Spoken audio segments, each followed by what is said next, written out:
Hello, good morning, and welcome to Kunsanpayo Joling. We're always so happy to have you join us for a teaching by Jetsunma Ahkon Lhamo. Today's teaching, I have to say, is one of my favorites. The title is Reactions on Meeting the Dharma Path, Linking Karma. And it's actually got a number of other titles that people have given it, but that's the one that I think describes it the best. So let's try, and you all can let me know in the chat if you think of a better title. So thank you very much, and we will get started.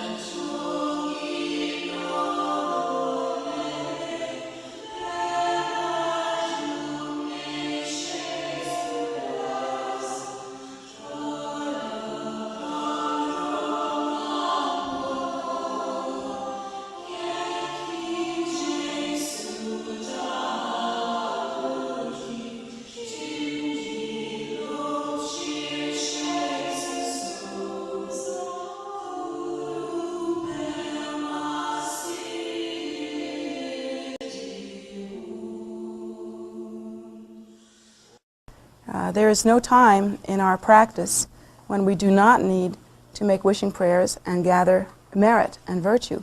And in fact, I'd like to continue on that theme for our class today.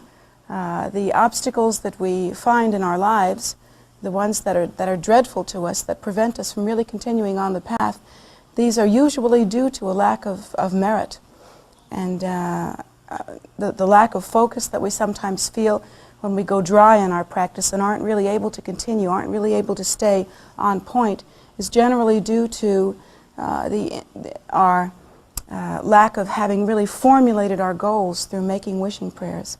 And there's a tremendous gathering of merit that actually happens through making wishing prayers. So one can accomplish two things there. And there, even until, from the very beginning point, where as a child you might first meet the path, or as an adult you might first meet the path, up until 10 minutes before you attain realization, up until that point, it is necessary to make both wishing prayers and to gather together virtue and merit. So there is never a time when that is not necessary. So please take heed of the children's teaching as well. On the path, it seems like we're all children. And one of my favorite comments ever made by a Lama, I think, was made by Trinley Norbu Rinpoche, who is the son of the late Dujum Rinpoche, His Holiness Dujum Rinpoche. Trinley Norbu Rinpoche is known to be one of the greatest lamas alive on the earth now. And I have great respect and devotion for him. And he once said that he's been practicing Dharma all his life and studying it all his life, and he practices and studies so much, he puts most of us to shame. I mean, certainly all of us to shame, but most of the lamas really to shame. He really practices all day long and never ceases. He's remarkable, amazing. And he once said that he feels like he's just starting in Dharma, doesn't know much about Dharma, wishes that he knew more about Dharma, but of the little bit that he knows, he can say this, and then he would give some remarkable nature of mind teaching. So none of us should ever come to the point where we think, oh yeah, Dharma, I've got that nailed down, I know about Dharma. Sure, I know about that. That would be a mistake. So at any rate, I would like to continue with our teaching today. Recently, we had a retreat, and we called it the Compassion Retreat, Part 2. And during that retreat, we did a continuation of what we did in the first Compassion Retreat. We really examined for ourselves the suffering of sentient beings, to really see what it is. That's a very difficult thing to do. Most of us do not wish to do that. We wish to guard our hearts, guard our eyes, not really see what the suffering of sentient beings actually is. We do not wish to see old age. We do not wish to see sickness. We do not wish to see death. We do not wish to see the sufferings of hunger and deprivation or loneliness or any of those things. They are hard to watch. And so the route that we take instead is to guard ourselves, to keep ourselves sort of wrapped in plastic, prevent ourselves from truthfully seeing. But the Buddha teaches us that that is not a good method, that in fact it is necessary for us to really understand the suffering of sentient beings. The point is not to become depressed and melancholy. The point is to have tools. The point is to truly understand. An analogy that can be used is that in life, whether we like it or not, we have to walk through a room. We have to walk through a room that is filled with things. If we walk through that room with our eyes closed and blinders on and the shades drawn and the lights turned off, we cannot see what's in that room. We cannot see the furniture that we have to go over, the doors that we have to go through, the walls that we have to keep away from. We simply cannot see what it is that we have to deal with. And so we're going to go through that room, at best ineffectively, and at worst we'll probably knock ourselves senseless while we're walking through that room. To really examine the suffering of sentient beings and really examine the condition of cyclic existence, it's taught that that's like opening your eyes, taking off the blindfold, opening the shades, turning on the lights, and really seeing for yourself what it is to walk through that room. Then you know to walk over the rug without tripping over it, to walk around the furniture, to really see what's there, not to bump into the walls, not to bump into any other people that are in the room. You really have your wits about you, and you're able to make some sensible and real decisions based on what you see. So it is necessary to understand the condition of cyclic existence, and it is necessary to understand the suffering of sentient beings. And so in this retreat, that's what we did. We spent a great long time doing that. And understanding the condition of cyclic existence, we began as well honestly and deeply and in a very profound way to examine our own condition and how it is that we respond to our own needs and how it is that we respond to the benefit that is extended to us through Dharma.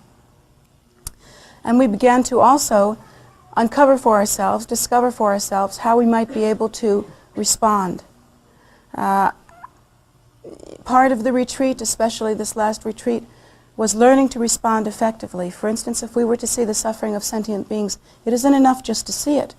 One should be able to help oneself to respond by offering one's body, speech, and mind in whatever way is necessary in order to benefit beings, trying to be of benefit to sentient beings, trying to understand what their suffering is, and if their suffering is that they do not know how to reach happiness, which of course the Buddha teaches us it is. If they do not understand that there is in fact an end to suffering and that that end to suffering is called liberation, if they do not understand that, then we have to respond by trying to demonstrate for them, trying to bring to them the method, the means. And so we ourselves have to accomplish Dharma, and that is the offering that we make, to accomplish Dharma in order to benefit sentient beings, because they too, like us, wish to be happy. And so, having that compassionate intention, that pure intention, we try to gear ourselves and we try to make moves. And then, having geared ourselves, whether unconsciously or consciously, whether in this life or in some previous life, we come to the point where we actually meet the path. And in meeting the path, there are many different kinds of circumstances that arise. Now, last week I talked about some of them. Last week I had a teaching in which I took a different angle on a practice that we actually do in Vajrayana. In Vajrayana, we actually have a devotional yoga that we practice, and within that, it is basically calling the Lhama. It is basically paying homage to the Lhama, calling the Lhama, and there is in fact in the Payul tradition a song that is called Calling the Lhama from Afar, that we actually do as part of our practice. This devotional yoga is very potent. It invokes the blessing of the Guru. It creates the method, the pure connection by which the blessing can be transmitted to the student, and the student, through the virtue of their practice, can then blossom and really come forth in some profound and auspicious way. But I took a different angle on that. I talked about what it is like for the Lama when the Lama calls the student from afar. That's, if you understand the Vajrayana point of view, that's never taught. That's kind of a strange little twist, but I guess I'm a strange little Lama. I thought I'd put a little kink in that system and see what we came up with. And what we really looked at was the response that students have when they first meet with the path and the response that they have when they first meet with Dharma. And I would like to continue with that. I would like to exaggerate that. I would like to give examples. I would like to really give a demonstration. So basically today's teaching is going to be in two veins. It is going to continue the process of coming to the path, accepting the path, meeting with the auspicious opportunity, cultivating one's pure intention, and then the response that one has, the reactive formation that actually occurs at the moment when one meets the path. The last time that we had our compassion retreat, it was found to be very effective to use a diagram. I actually used a diagram, a picture, by which to understand how one's mind actually meets the world, how that actually happens. Now, nowhere in the Buddhist canon does this picture exist. So I'm taking total responsibility for this, number one. Number two, I can't draw. Number three, I'm going to draw it on that, and some of you may not be able to see this. So all I can do is hope for the best, and I'm going to ask for your indulgence and your forgiveness. And yet I still think that it's entirely possible, and I think it will be the case, that seeing certain images will help you to understand what happens to you, what it is that happens to you when you do things and respond in ways that you yourself do not understand. Hasn't that happened to you? That you've done things and responded in certain ways that you can't figure out, and you just wonder who the heck that was that just did that? So I would like to show you a little bit of what that can actually be.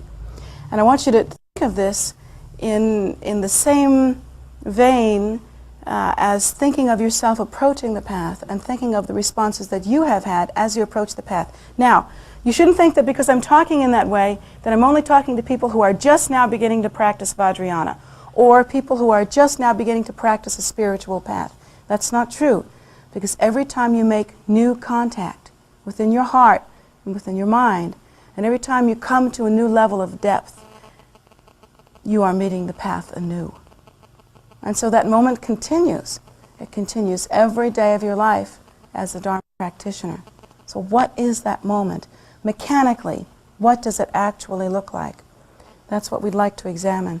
So I'm going to hope that all these wires and all this stuff reach over here. Okay. Maybe you could help me move this out a little bit.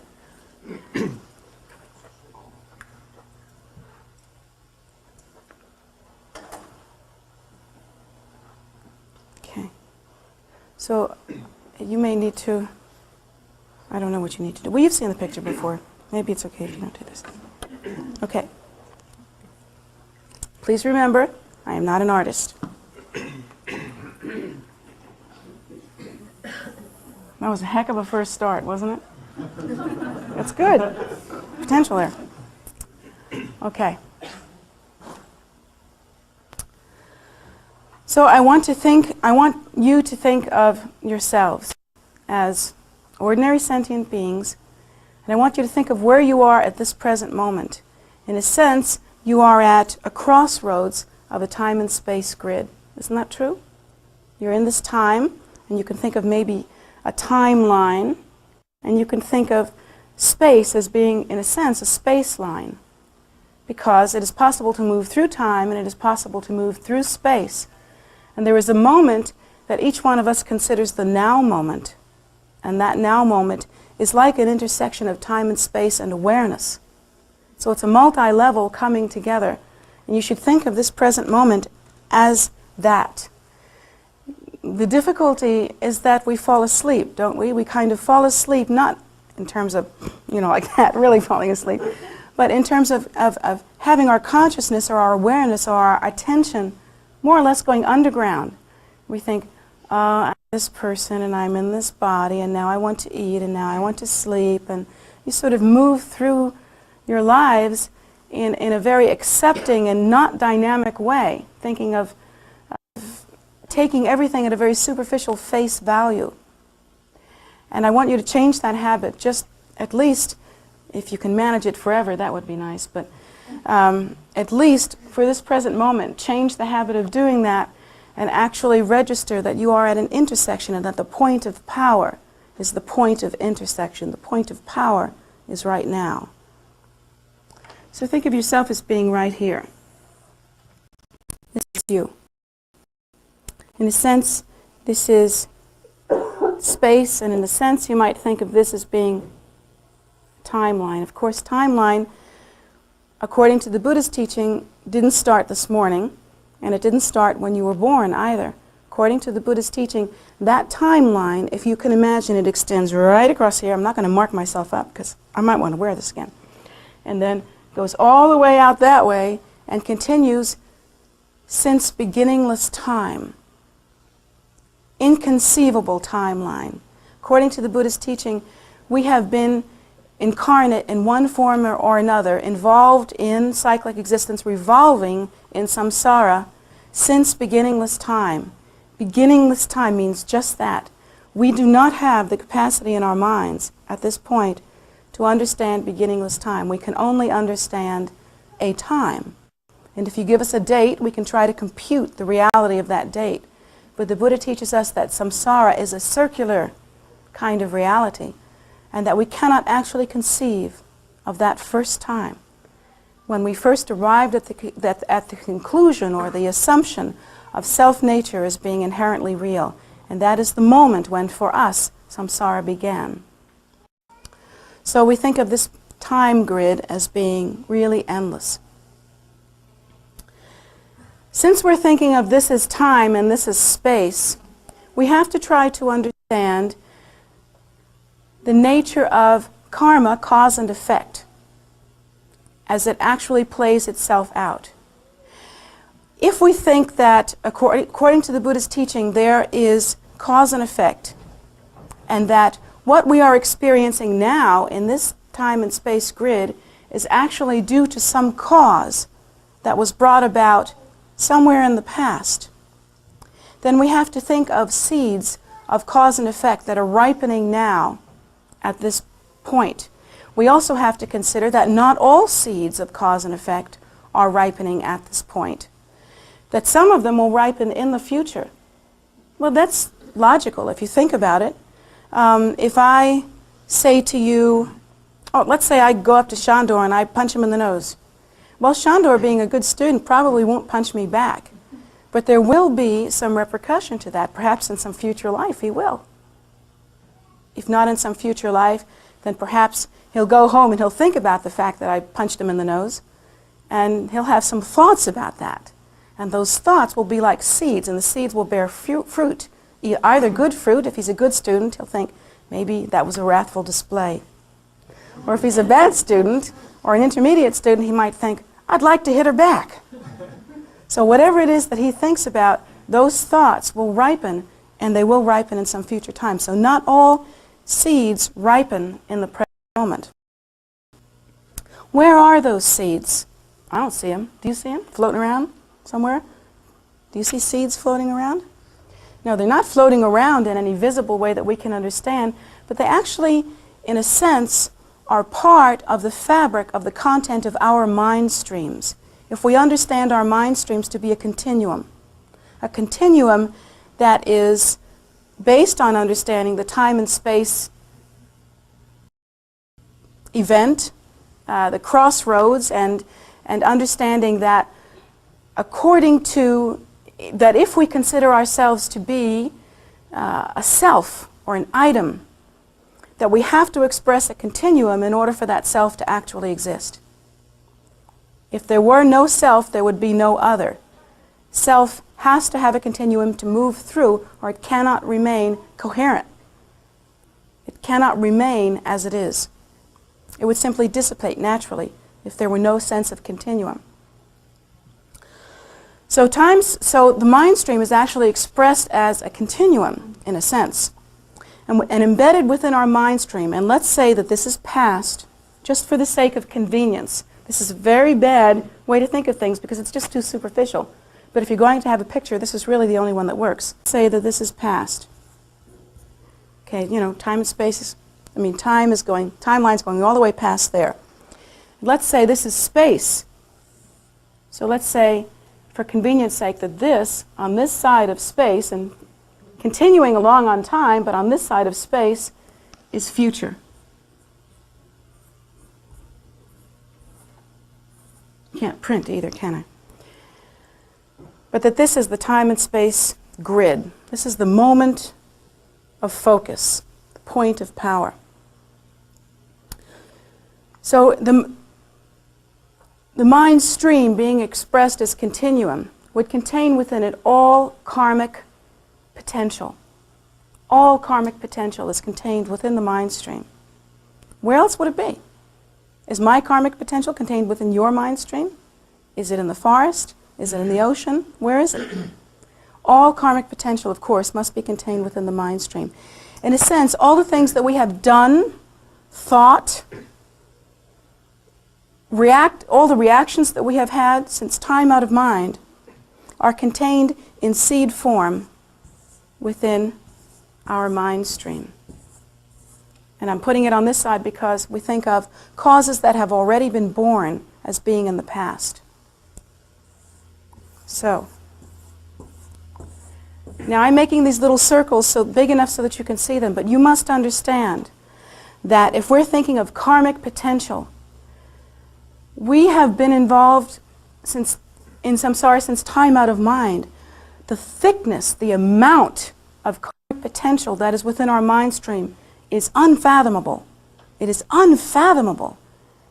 Every moment that we have a reaction or a thought, or any time that an event occurs, a cause and effect relationship is actually begun. And they actually arise interdependently. It seems as though cause is over here and result is over there, or cause is over here and result is over here. But in fact, that's not true. The time and space continuum is only a concept that arose at the same time as the clinging to self-nature.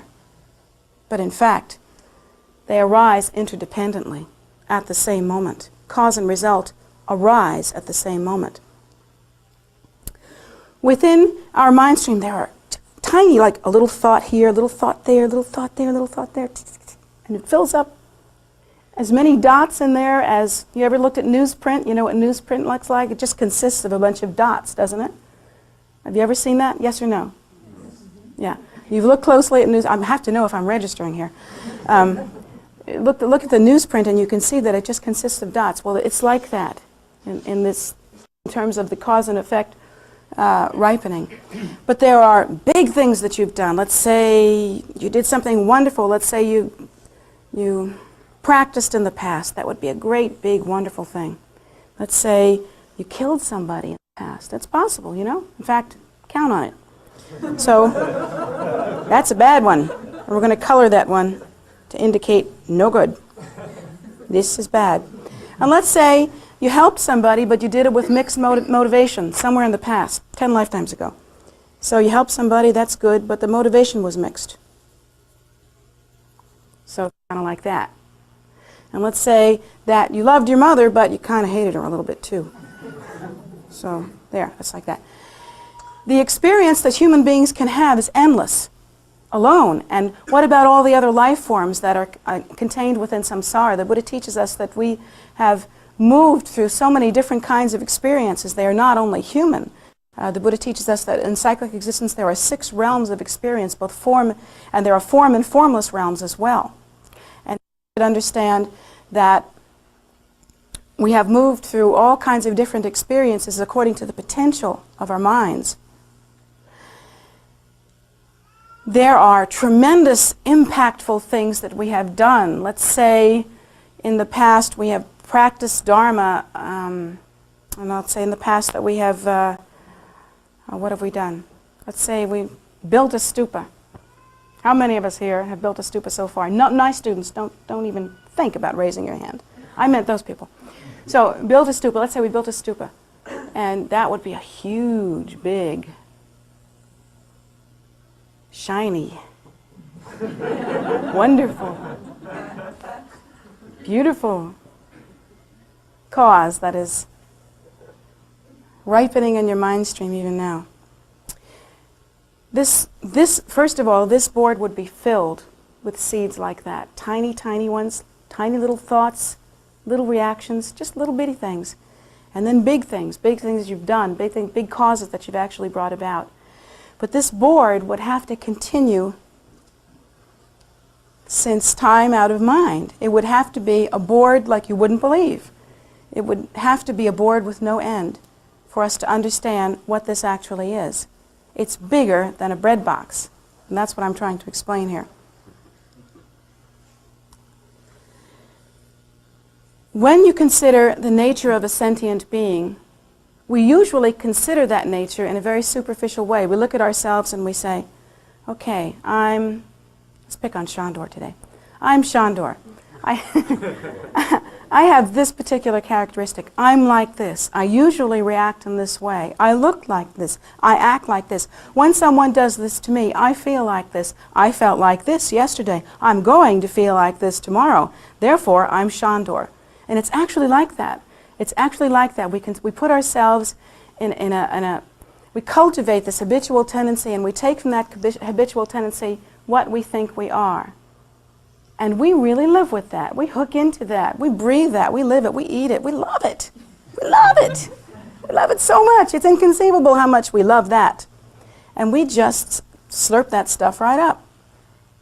And that's how we consider ourselves as sentient beings. What if we were able to consider ourselves in this way? What if we were able to consider ourselves as nothing other than this picture, this emanation, this movement, this awareness that seems to focus itself at this moment in this present time and space grid. And that the only thing that makes us react in certain ways are these karmic bubbles, if you will, that are rising to the surface. But what if we understood as well that we have so many different kinds of bubbles? You know, we have real difficult ones, we have real nice ones, we have sort of half and half ones. They all have certain qualities. We have some great ones, you know. We've got some big bad ones too. Woo! Some big nasties. It's like, yeah. And that the whole board, since time out of mind, is filled with that. And if we understand that at this point, we are actually, in a sense, meeting with our future, we are meeting with our environment, we're actually meeting with our environment. And so that everything that occurs in our environment, like other people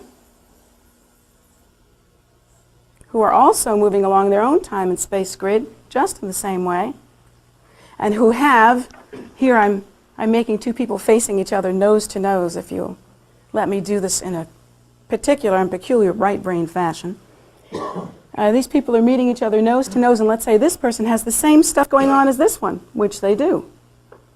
So this person has seeds that are ripening, and this person has seeds that are ripening, and they're meeting each other, and what happens here is they tend to catalyze one another.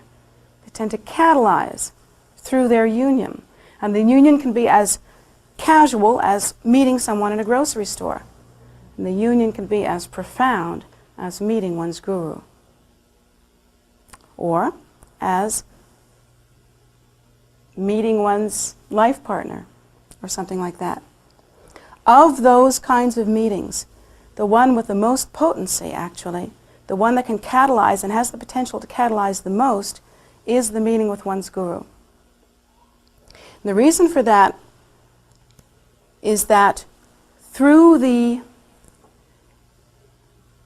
force of the guru's practice, through the accumulated merit of the guru's mind, through the miraculous compassionate intention that the guru actually appears in the world for,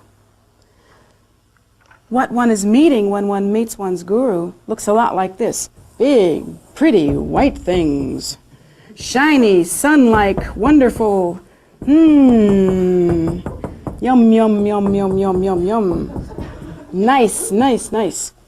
And so what actually happens is there is a catalyst that is taking place here, catalyzing action that is taking place here, that will tend to bring forth the best that you have to offer. You see? It will tend to bring it forth. And the way that that happens is that almost in a vibrational way, like draws like. In a vibrational way, and you'll actually feel that. You will feel this coming to the surface. You'll feel something happen. That's what actually begins to happen.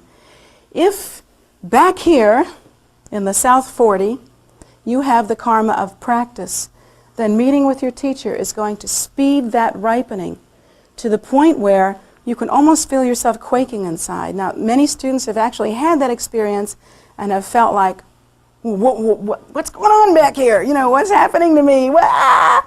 And they get kind of crazed, you know, and have a very profound and moving and meaningful experience. And sometimes they react actually very badly to it. They don't really know what to do with it. But it feels like your life just ended, you know, and it feels like you've been reborn, and it feels like that scares the patooties out of you. But what actually is happening is that whatever beneficial karma you have back there is rapidly moving to the surface of your mind to actually enter into the time and space grid potency that you yourself think of yourself as. And it's almost like bubbles coming to the surface of a pond, the way in which that ripens. This thing here that you call your personality, silly you, not knowing any better, is only an intersecting point.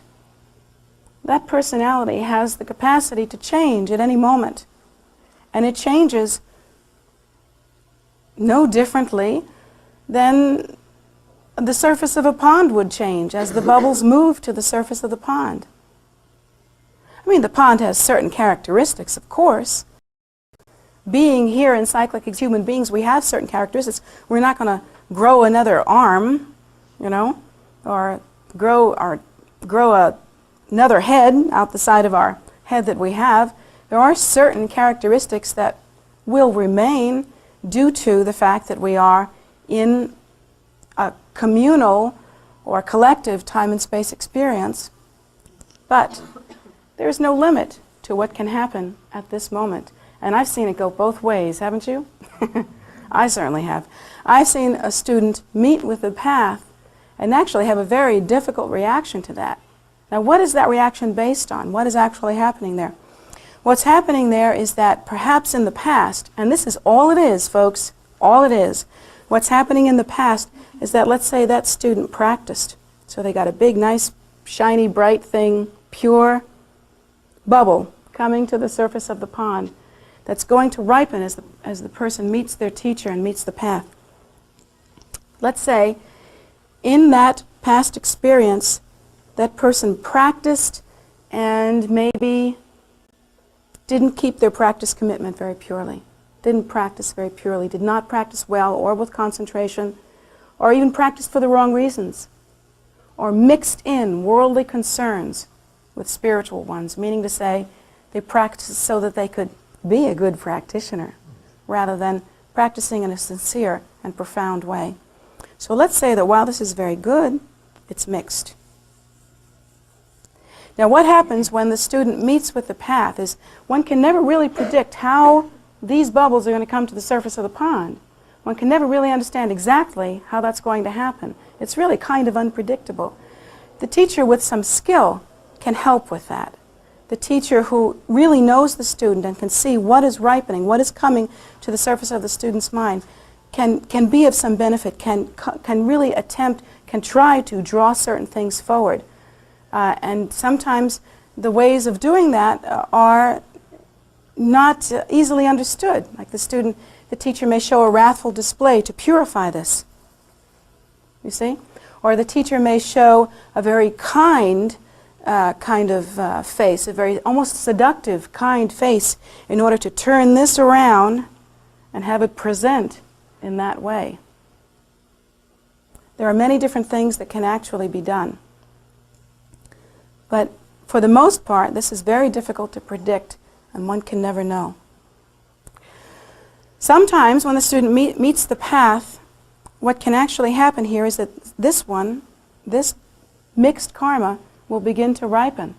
And as it begins to ripen, the student will come to the path and will meet with the auspicious opportunity and will be able to make great, and the teacher will see the potential in the student, and there's really something there. What will happen is the student will have a very bad reaction.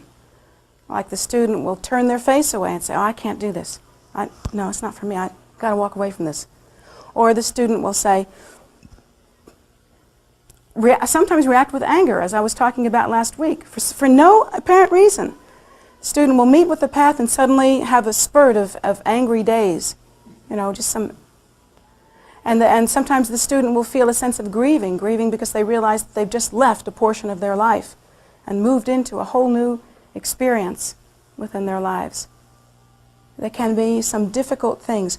Often what happens here, due to the mixed environment within one's mind stream, and it is a mixed environment within one's mind stream, due to a student's mixed karma, is what actually happens here is a mixed appearance that one will see. And it's mixed, you see. At the same time, that beneficial karma ripens and brings the student to the path and makes this dynamic interaction so fantastic, so marvelous, and the student is feeling this amazing change, this amazing, potent growth, like nothing they've ever felt before. At the same time that that's happening, what is coming to the surface of their mind also are obstacles. Obstacles, and they must be understood only as that, because the danger is, and here's where your responsibility really comes in, the danger is that the student may say, oh, that's the reaction that I'm having. I really don't like this very much. Or, I can't do this. Or, this isn't for me. Or, well, I have to think about it. Or whatever it is that the student reacts as. If you say to yourself, oh, that's how I am, that's how I'm reacting, this is just me, and I kind of have to go with it, you are reacting like a child. Like, it's superficial. There's nothing to that. And it's baloney. It's just flat out baloney. But if you could understand that what's happening here are ripenings that are coming to the surface of the mind, and that you are seeing, basically you are looking in a mirror. When you see your teacher, you are looking in the mirror. You are seeing the reflection of your own mind stream. You are looking at yourself. That's all you see when you see your teacher. You are looking at yourself. If you see benefit, if you see an auspicious circumstance arising, you can bet that what's coming forward are these guys, the real beauties, and you're seeing that. But if you see something different, that is a very negative reaction, a very lethargic reaction, the inability to take hold of the opportunity, the rejection or something like that, you must understand that what is probably happening here, what is happening here, is that mixed karma is ripening and some negative karma is coming to the surface as well. These karmic seeds cannot be understood as individual things either. You must understand that just as you go through the day and one moment builds on another, seems to build on another, doesn't it? I mean, you don't have an isolated moment any time during the day. Everything is catalyzed by everything else. It's real built on each other. It's the same thing with the karmic seeds within your mind stream. If you understood that these karmic seeds are often linked together like this, that even if you do bring forth this, let's say this the lifetime where you built a stupa, which you couldn't ask for better karma than that. That's great.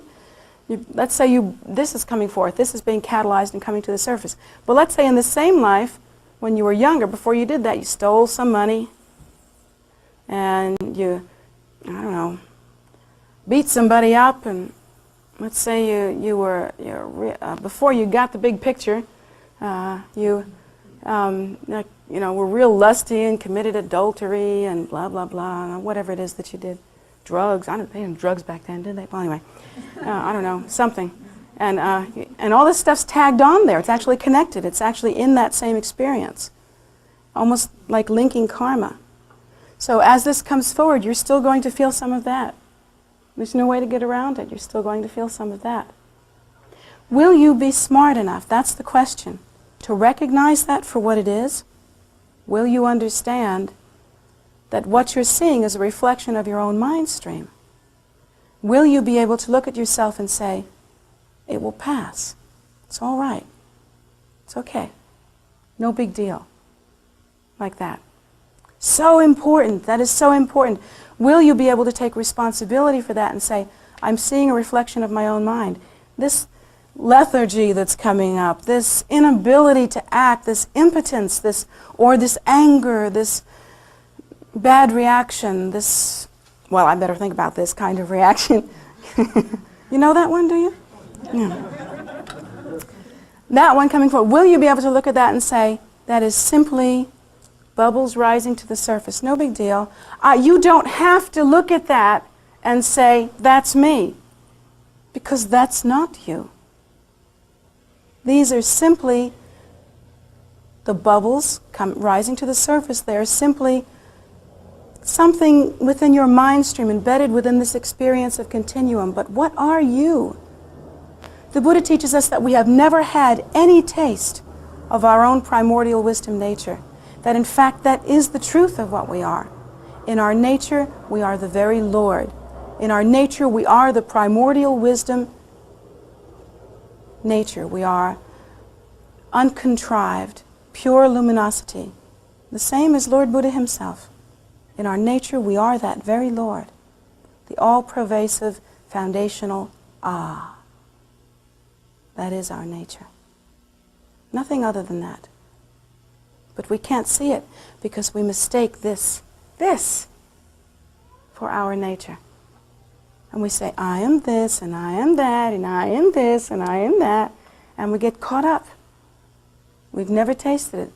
And we have so much habitual tendency. It's just the habit. It's a knee-jerk reaction. We haven't been doing this little dance since yesterday. We've been doing that since time out of mind. And our experience of continuum is nothing other than an experience of habitual tendency. And the habit is so deep. It's not like a smoker's habit. It's not like a drinker's habit. Oh, that's a piece of cake. This has been happening since time out of mind.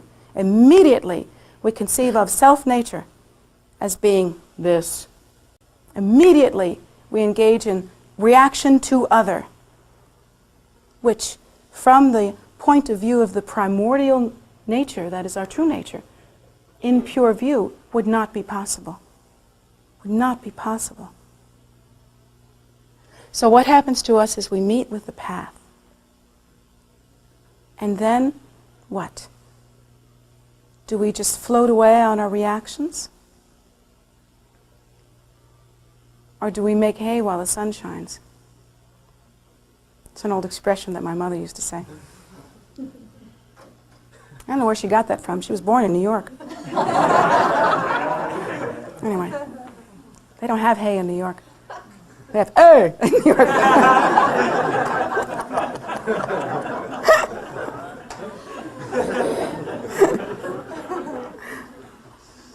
But anyway, when we meet with the path, we must view ourselves in this way so that we can be competent, able to continue. Things will rise to the surface of your mind that you won't believe. And yet potential, potency will come into your life that you also will not believe. You must learn to look at yourself in a less superficial manner. You must understand what we're dealing with here.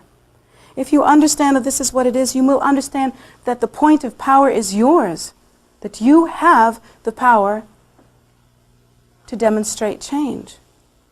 You don't have to get stuck on these things. You don't have to get stuck thinking, I'm like this, and this is like that, and that's like that. That's the sticking point, isn't it? That's the point at which we become impotent. The Buddha provides a method. The Buddha says that when you first meet the path, the first thing that you want to do is to start gathering merit. Immediately. You make offerings to the altar, you say wishing prayers to benefit sentient beings, you start walking around the stupa. Boy, I tell you, if I were just starting on the path and I just didn't know how I was going to handle it, I would make such a ring around the stupa that it would be, where there would be a hole, you could tell it would be a rung, 6 feet down, I'd still be walking around the stupa. They'd have to fill it in after I finished with it. Gathering that kind of merit, making offerings at the altar, saying prayers, generating compassion, doing practice, mantra recitation, visualization, all of these things, accumulating 7-line prayer, an excellent way to accumulate merit. I would do everything that I could to accumulate merit, because that accumulation of merit, if you can do it, means that one of these guys is coming forward. And if one of these guys comes forward, it catalyzes another one coming forward. And if another one comes forward, it catalyzes another one coming forward. And that is what you want. You want to take control of it. You don't want to sit around and say, I'm like this and that's like that. That's powerless. That's useless. What's the point? What you want to do is to catalyze your own realization. When you begin on the path, all of the negative stuff doesn't just go away. It just doesn't, you can't just take the magician's point of view and say, oh, okay, I'm on the path now, so that's the magic formula, so therefore everything else is gone. It's not like that. That's crazy. Karma always ripens. But what actually happens when you get on the path is that all these guys tend to move forward. When they move forward, what you have at your moment of experience is you have some space. You have some space. And according to the gathering and coming forth and ripening of this beneficial karma, and according to the spaciousness that you experience in your mind as that happens, and that will be your experience as that happens, according to the spaciousness in your mind, it is possible to see the primordial view. It is possible to awaken. It doesn't mean that all this stuff's gone.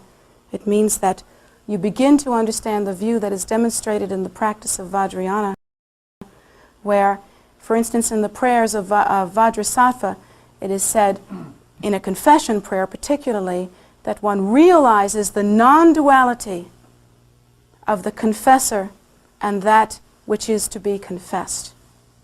And at that moment of spaciousness and pure awareness, when one realizes the non-duality of the confessor and what is to be confessed, where then is samsara? Where then is the obstacle? In one's mind, in one's nature, one becomes awake to that non-duality, and therefore this is understood to be nothing, just a shadow. But that understanding is necessary, or else it's not a shadow, it's for real. So that's basically, in a nutshell, what's going to happen to you as you meet the path. As you interact with the path, interact with your teacher, particularly that's a very, very potent point of catalyzing, or catalyzing point, I should say. Very potent. How you react at that moment is everything. Everything. You must take yourself in hand. And how you react additionally at every moment when you intersect with the path. And you know, there are moments in your life, even when you're already on the path, that you intersect with the path more profoundly. Isn't that true? Times when you float and times when you're in there. Isn't that right? At those moments, you have something. And how you engage is everything. You are not this. You are not hooked into being any certain way. Understand your nature. Think of your nature as a lake or a pond in which bubbles are simply rising. You have a choice. You can gather together the virtue and merit necessary to ripen them beneficially. You can use that. Or you can go to sleep and just react. You want to just react? Because when you just react is anything comes forward. Anything comes forward. And if you just kind of go to sleep on it, kind of sit on it, don't do much with it, all the karma that you have in the past, and I mean the past, of slothfulness, ignorance, will be catalyzed. It will ripen. Do you want that? Of course you don't want that. You have to think and take control. the great thing about Dharma, the great thing about the Buddha's teaching is that it puts in your hand a jewel, a wish-fulfilling jewel. You don't like wait for things to work out. You don't hope for the best. You don't just make prayers and just go, well, I made my prayers. That's it. You have a jewel in your hand, which is a wish-fulfilling jewel, and you have the power. It is yours to do. But, on the other hand, you must do it. And no one else can. You are responsible for your reaction. What will you do? You are responsible for how you engage. What will you do? That's the beauty, and also, in a sense, the difficulty of the path. The beauty is that it's yours. Liberation's not out there. It's not something you have to wait for. Right there. You have the wish-fulfilling jewel. But on the other hand, it's up to you. And you've got to do it. You can't sleep on this one, and you can't slide through. For the first time in your life, you have to know that you can't just slide through.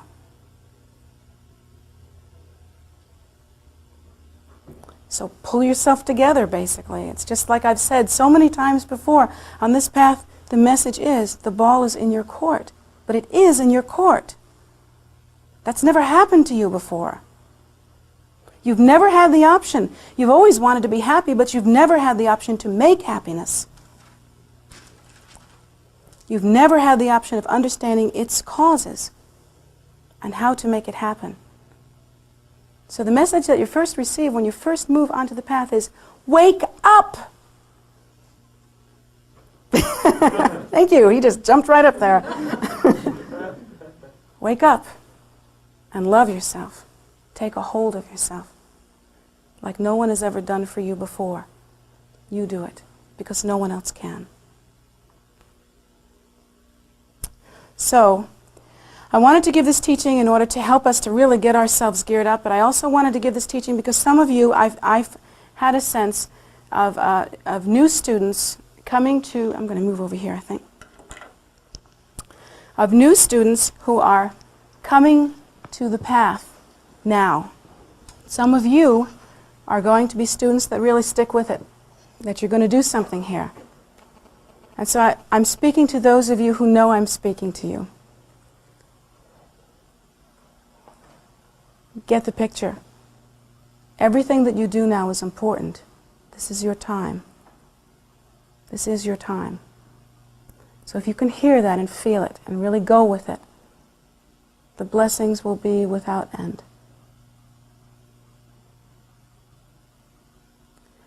And those of you that will be here for a little while and then will go, take what you can of that message and that blessing and take it with you. But if you can, practice the path and practice it in such a way so that you will not suffer any longer and so that you will be able to accomplish the purpose of sentient beings. And the purpose of sentient beings is that their suffering should be ended and that they should reach enlightenment. It's the same as your purpose. And only through practicing the path can you make that happen. So thank you very much for listening. You've listened so carefully. I really appreciate what I feel coming from you. Thank you very much. So.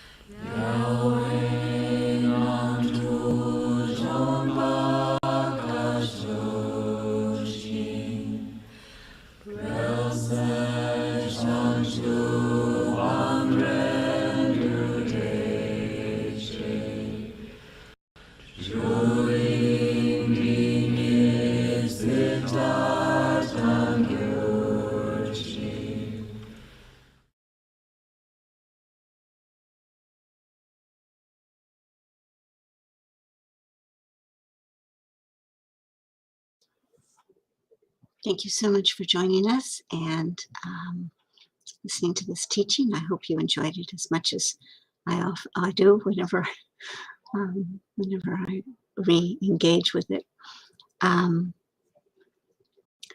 The teachings, I hope, are beneficial to you, and if you like more of them, we have them on Wednesdays at 7:30 and Sundays at 11, as you just heard on YouTube. And there are also more of them on YouTube that are, since they're pre-recorded, they are also housed there. So you're welcome to go and select what you want and enjoy it at your own leisure. In addition, we have meditations on led by one of our nuns on Saturdays and Sundays at 10 a.m. It's also on YouTube. This is on YouTube. Medicine Buddha we offer on Facebook every evening at 7 p.m. and it's a very short, very condensed practice in English. So you're welcome to come join us for that on our Facebook page. We do a food offering, a soak every day, and you're welcome to join us online or in person. It's always nice. Meditations are also in person, oh, by the way, on Saturdays and Sundays, the 10 a.m. ones.